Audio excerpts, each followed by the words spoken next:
Part 1 Physics Units and Measurement. Units and Measurement. ठीक है, part 1 है, टॉपिक वाइज हम करते रहेंगे. Now first of all, some introduction about physics. Physics, it is a nature of study in which use mathematical models or law.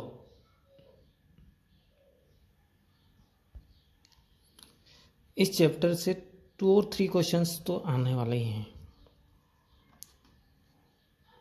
2 और 3 question in main और advance और NEET. Okay, first of all we learn about quantities. Quantities are 2 types. Quantities are 2 types. Physical quantity. Second is non-physical quantity. Now, what is the physical quantity? Physical quantity, which quantity it is measured by an instrument, measured by any instrument, ठीक है. Example, volume, distance, area, temperature, all are physical quantity. Non-physical quantity which not measured by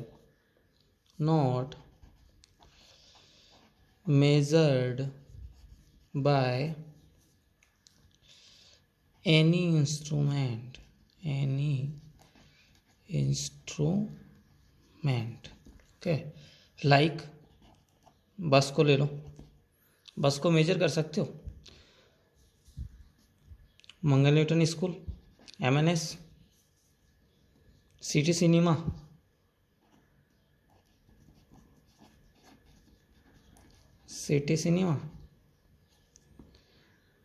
मेरा मतलब क्या है, इनको major नहीं कर सकते. कैसे नहीं कर सकते? जैसे बस है, तो बस में आप क्या पूछना चाह रहे हो, उसको क्या मेजर करना है? नंबर ऑफ सीट्स करनी है, नंबर ऑफ विंडो करना है, क्या मेजर करना है? नंबर ऑफ टायर्स करने हैं बस के.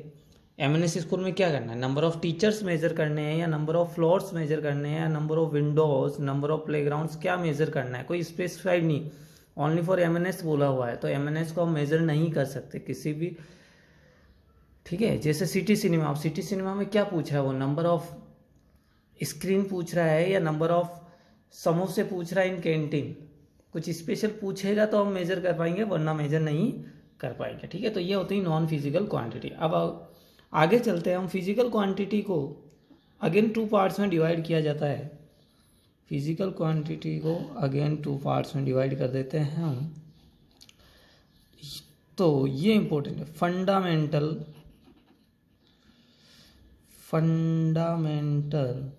क्वांटिटी. ठीक है, और सेकेंड इज डिराइव्ड क्वांटिटी. ठीक है. अब फंडामेंटल क्वांटिटी क्या होता है? फंडामेंटल क्वांटिटी होता है बच्चों, फंडामेंटल क्वांटिटी होता है जो आप समझ लो एक तरीके से यूनिक क्वांटिटी हो. यूनिक मतलब मास, जैसे मास ले लो, लेंथ ले लो. ठीक है, ये सारी यूनिक है. मतलब मास की होगी तो ग्राम या किलोग्राम ही इसकी यूनिट्स होगी. इसको इसी में मेजर कर सकते हैं, और इसका कोई मेजर करने का तरीका नहीं है. इसको किसी से बनाया नहीं है ना, कोई दूसरी यूनिट यूज करके उसको बनाया नहीं है. ठीक है, ये ओरिजिनल ही क्वांटिटी है. ठीक है, जो पूरी तरीके से क्या होती है, इंडिपेंडेंट होती है. ये क्वांटिटीज क्या होती है? मेनली इंडिपेंडेंट क्वांटिटी होती है, इंडिपेंडेंट क्वांटिटीज होती है. ठीक है, और ये डिपेंडेंट होती है, ये क्वांटिटीज़ क्या होती है, डिपेंडेंट होती है, dependent on fundamental quantities.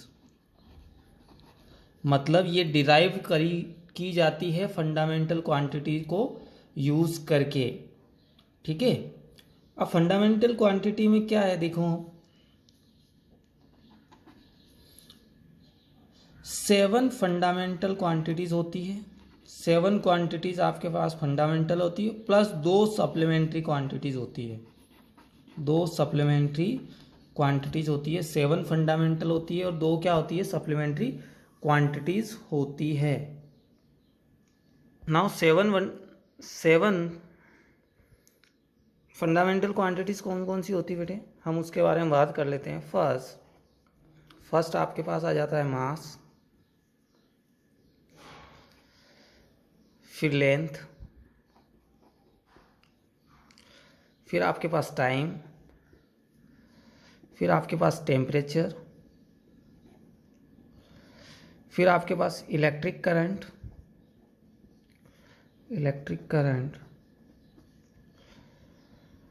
Electric current के बाद आपके पास आ जाती इंटेंसिटी,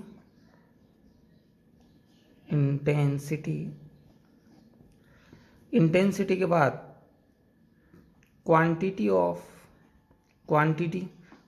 मतलब कितनी कंसंट्रेशन होती है, आपने 9th में पढ़ा होगा कंसंट्रेशन, मोल वगैरह। इंटेंसिटी क्या होती है, कितनी शार्प होती है वो लाइट, या कितना ज़्यादा शार्प या कितनी ज़्यादा ब्राइट हो सकता है। ठीक है, ब्राइटनेस के बारे में बात करें तो intensity.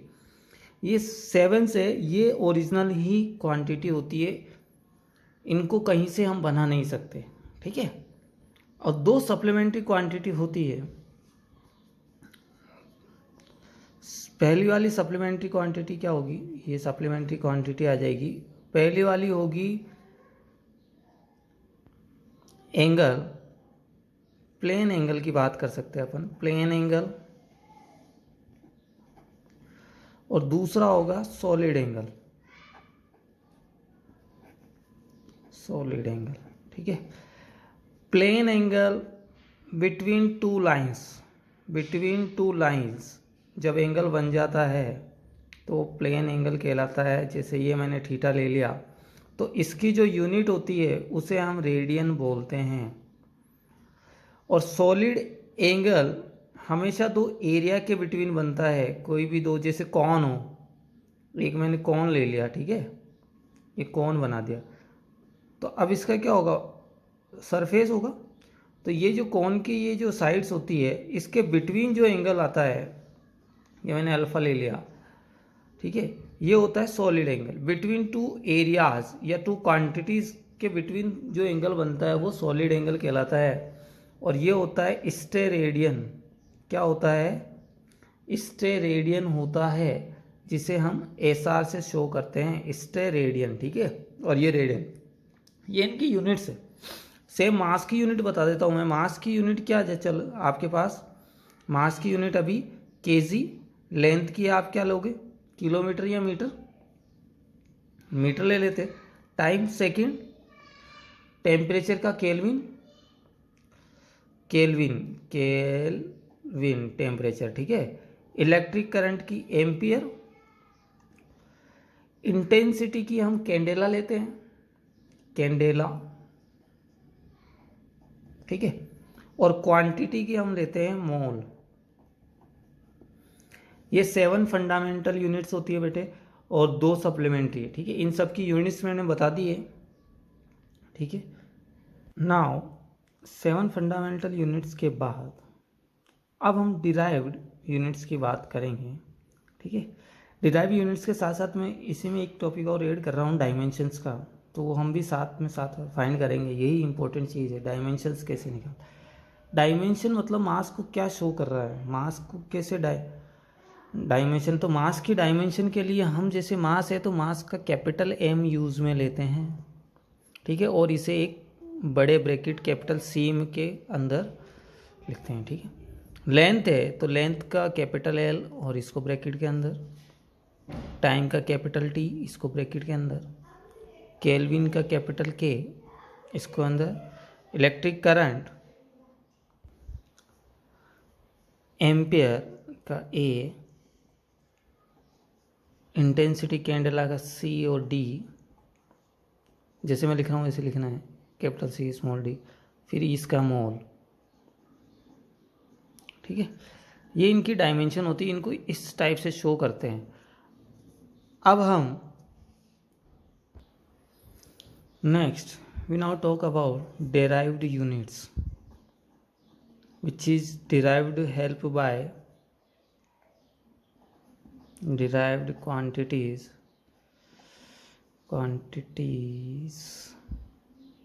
which is help by fundamental quantities। ठीक है, फर्स्ट सिंपल वेलोसिटी।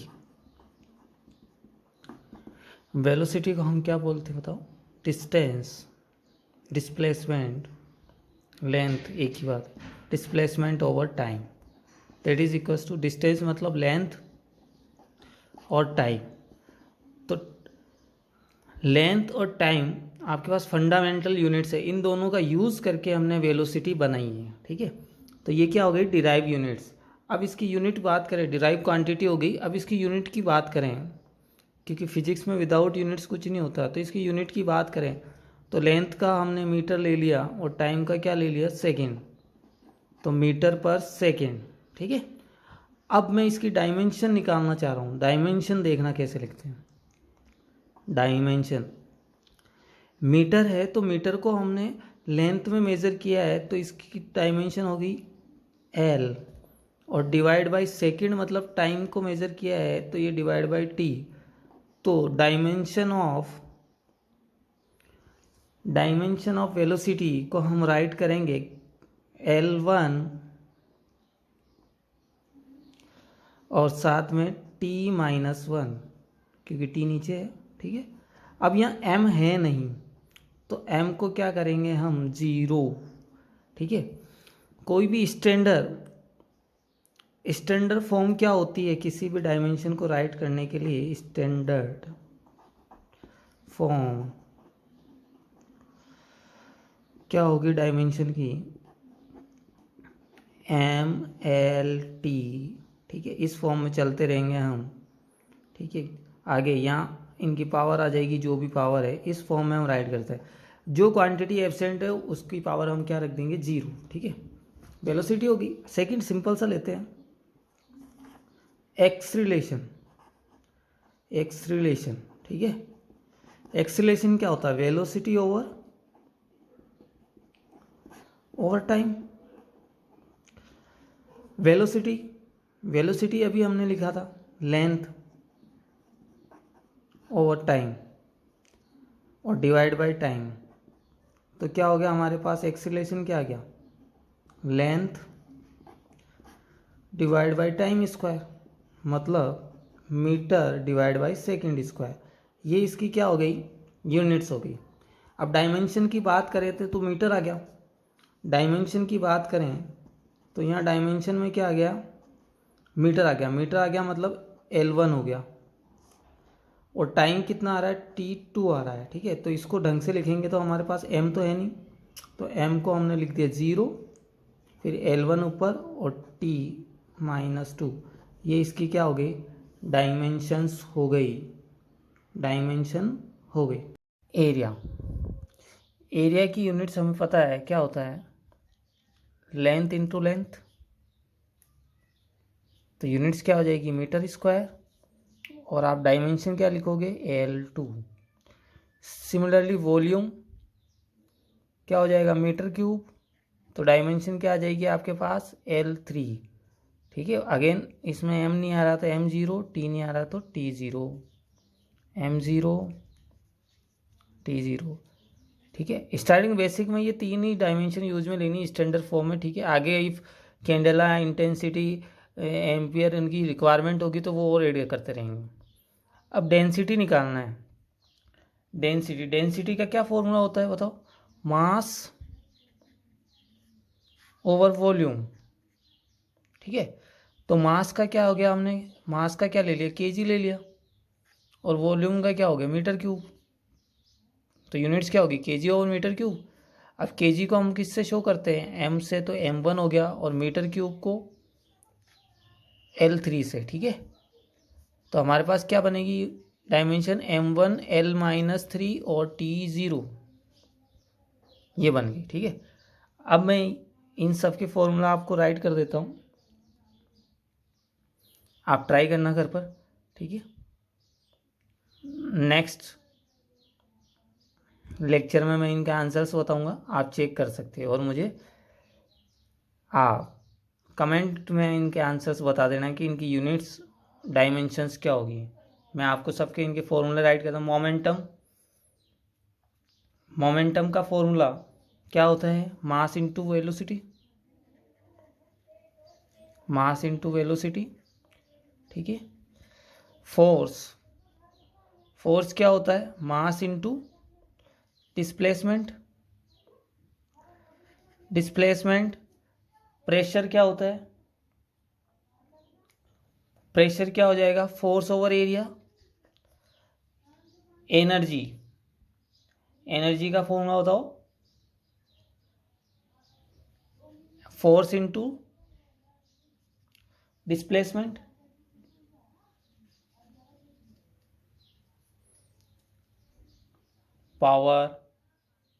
पावर क्या हो सकता है, work over time, rate of doing work, frequency 1 over time, wavelength it is measure in length, only for length, no formula. Boltzmann constant, इसको के से show करते हैं, कैपिटल शो के से, ठीक है। बोल्ट्जमैन कांस्टेंट, इसकी फिक्स वैल्यू होती है। इसका क्या हो गया, एनर्जी ओवर टेम्परेचर, ठीक है। चार्ज एंड पोटेंशियल क्या होता है, पोटेंशियल होता है charge, potential work over charge होगा, ठीक है। और चार्ज होगा करंट इनटू टाइम, ठीक है। तो इन सब की यूनिट आपको बनानी है अब, ठीक है। अब जैसे यहाँ करंट आ गया तो हम एम्पियर ऐड कर लेंगे। जैसे चार्ज की मैं यूनिट बता दूँ तो एम है नहीं, लेंथ है नहीं, टाइम है, मतलब T1 हो गया, और एम्पियर 1 है तो ये हो गया, ठीक है। क्योंकि इसकी जो ये तो डायमेंशन हो गई, और इसकी यूनिट क्या हो जाएगी करंट की, एम्पियर इंटू चार्ज की करंट क्या हो जाएगी, एम्पियर इंटू सेकेंड। तो एम्पियर का ए आ गया और सेकेंड का T1। तो इस तरीके से इन सब की आप बनाना, ठीक है। और सबके आंसर मुझे कमेंट बॉक्स में लिख के देना। Thank you.